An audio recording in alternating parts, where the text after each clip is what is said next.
আমাদের সমস্যা ছিল, আমাদের সমস্যা আছে। অবশ্যই আমরা 5ই আগস্টের আগে ফিরে যেতে চাই না।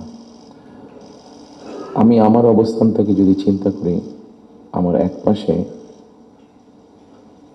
1981 সালের একটি জানাজা, একই সাথে আমার একপাশে 2025 সালের 31শে ডিসেম্বরের একটি জানাজা, আর আমার আরেক পাশে 2024 সালের 5ই আগস্টের একটি ঘটনা। কাজে আমার মনে হয় এটি শুধু বোধহয় আমার একার জন্য নয়, যারা আমার দলের নেতা কর্মী সদস্য এবং সামগ্রিকভাবে পুরো দেশের মানুষের সামনে বোধহয় এই দুটি উদাহরণ বোধহয় সবচাইতে বাদ বিবেচনা করার জন্য সবচাইতে ভালো উদাহরণ, যে আসলে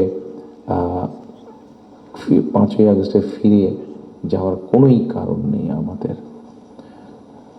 প্রিয় উপস্থিতিবৃন্দ, হিংসা, প্রতিশোধ, প্রতিহিংসা একটি মানুষ, একটি দল বা যেভাবে আমরা বিবেচনা করি তার পরিণতি কি হতে পারে আমরা দেখেছি 5ই আগস্ট।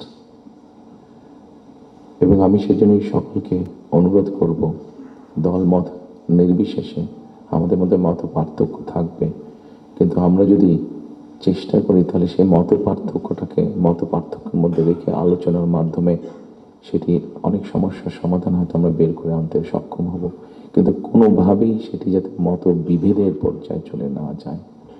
মত বিভেদ হলে জাতিকে বিভক্ত করে ফেললে